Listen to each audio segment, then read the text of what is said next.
regime, Fordo, Three Natanz, key and nuclear. Isfahan.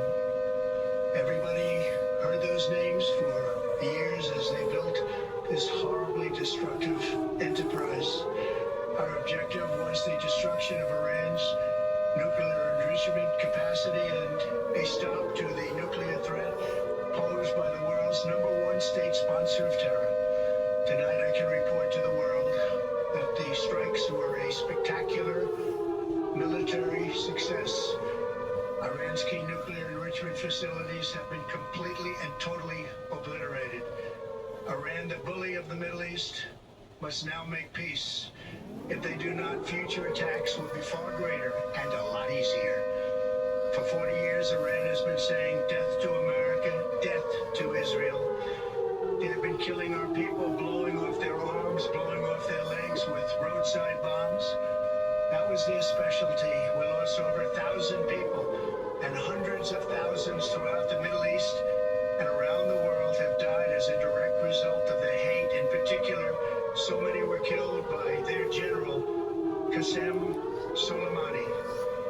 I decided a long time ago that I would not let this happen. It will not continue. I want to thank and congratulate Prime Minister Bibi Netanyahu. We worked as a team like perhaps no team has ever worked before.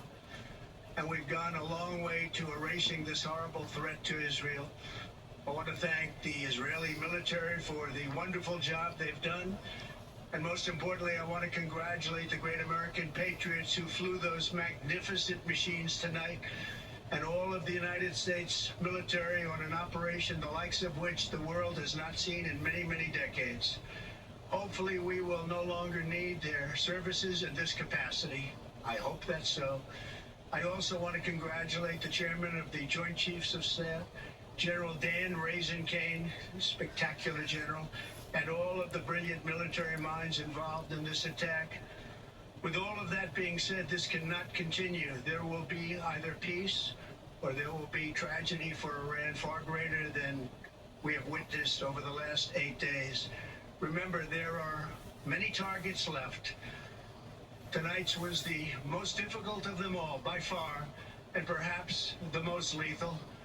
But if peace does not come quickly, we will go after those other targets with precision, speed, and skill. Most of them can be taken out in a matter of minutes. There's no military in the world that could have done what we did tonight, not even close. There has never been a military that could do what took place just a little while ago. Tomorrow, General Kane, Secretary of Defense, Pete Hegseth will have a press conference at 8 a.m. at the Pentagon. And I want to just thank everybody, and in particular, God. I want to just say we love you, God, and we love our great military. Protect them. God bless the Middle East. God bless Israel, and God bless America. Thank you very much. Thank you. President Trump there at the White House, Vice President J.D. Vance, Secretary of State Marco Rubio also serving as his national. You heard it from the president, guys. Along with Defense Secretary Pete Hegseth right there. ABC News, News Channel 5, similar to what he said Oklahoma. on social media not long ago, that the U.S. is now directly involved with Iran, striking 3 nuclear locations, Fordo, Natanz, and Isfahan, 3 nuclear facilities that the U.S. had long been studying, as well as international observers around the world in tracking Iran's nuclear program and their desire perhaps one day to have a nuclear weapon. I want to bring in Mary Bruce. Let's go back to Mary at the White House. Mary, the president had warned Iran, come to the table. Let's negotiate some sort of a peace deal. That this current conflict must end. At last word, he said 2 weeks would be his deadline. We know that's turned out to be 2 days. 3 days. In the hours and days to come, whether that was part of the strategy here. But this is a fairly risky move for this president, though tonight he says it's been a victory. He thanked U.S. forces who were involved, and he said if Iran does not end the wars and seek peace, tragedy for Iran will be even greater than what we've seen in the last 24 hours. David, it is an extremely risky move, and no one knows really where this goes from here. Look, the president, we know, has long warned that Iran cannot get a nuclear weapon, but he also long was pushing for those negotiations. As you mentioned, it was just 2 days ago that the president announced, after yet another meeting in the Situation Room, that he was going to give himself this 2-week deadline within which to make this decision whether or not to strike Iran, in part because he thought there was, quote, a substantial chance of negotiations, that they would be able to get Iran back to the table. It is not clear still, even after hearing from the president just now, what changed his mind, what led him to believe there was no time left to waste, that the U.S. had to go ahead and get deeply involved in this conflict in a way that the president has also really promised the American people he would not. He campaigned on a promise to be a peacemaker and a unifier, to keep America out of these kinds of conflicts. I kind of knew it was coming. The president is very much leaving open the door that there will be more of this. While he is hailing the strikes tonight as a huge success, he is also not ruling out additional military action, saying that there are many targets left, that they will act with precision, speed, and skill if needed. How all of this will ultimately end Iran's nuclear program is a huge question. And of course, David, Iran has promised a severe response if the U.S. were to be directly involved, as we now are. And one quick follow-up. This can make things come difficult. You're watching ABC News live coverage at this in the Middle East, just addressing the nation, and talking about the U.S. striking 3 Iranian nuclear sites. The president calling it a tremendous success. Speaking briefly with our John Carl earlier this evening before addressing the nation about this.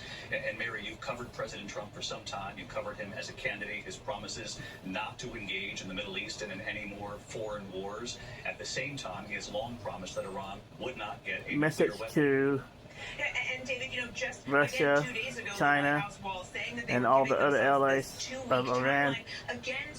Us Americans didn't really want to be involved in any of this. Saying that Iran had everything it needed to achieve a nuclear weapon, and that once the supreme leader, to be honest, we didn't want to be into another war. Before Iran had that full capability. Clearly, something changed in the president's calculus to make But we him can't go have ahead our allies and make bullied this too. decision tonight. It is a remarkable turn for a president who has avoided getting dragged into these kind of conflicts, and it is one that his presidency it will now define.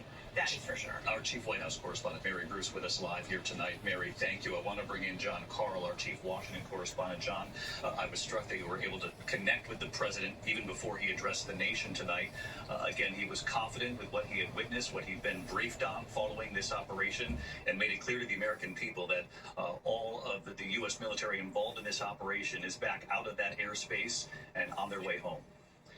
I think the most All significant safe. thing is I called him, I mean, really, David, just in the aftermath of learning about these attacks, within an hour of his speech that we just saw, and he picked up the phone. That was a measure of how eager he was to tout what he said in those words he said to me, a tremendous success tonight. He didn't want to talk about the details of the operation, about the very difficult questions, David, of what are the next steps? What happens with Iran? What happens with Iran's Same efforts questions to I have. retaliate? We heard some of that in the speech just now when he said And other allies of the them attacks retaliate would be against far us. greater and much easier if Iran does anything to the United States. But David, we are in a new phase here right now. I think it is without question the most consequential decision that we have ever seen Donald Trump make.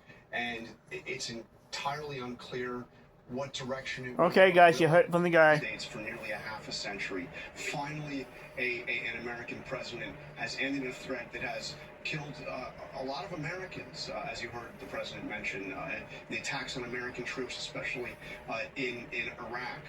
Did it end the threat, or did it create another new and more dangerous chapter in the U.S.-Iran conflict? That he is very pleased with the outcome tonight. All right, John Carl, stick with us here for our live coverage. I want to bring in Martha Raddatz, our chief global affairs correspondent. Okay, we'll go ahead and end this. This is June 21st of 2025. It is 9, a little bit after 9, bunker buster bombs, 9:12, 1,000-pound bombs, daylight 7 time, or not daylight, Central Time, in war, whether or not they were used in this operation. USA.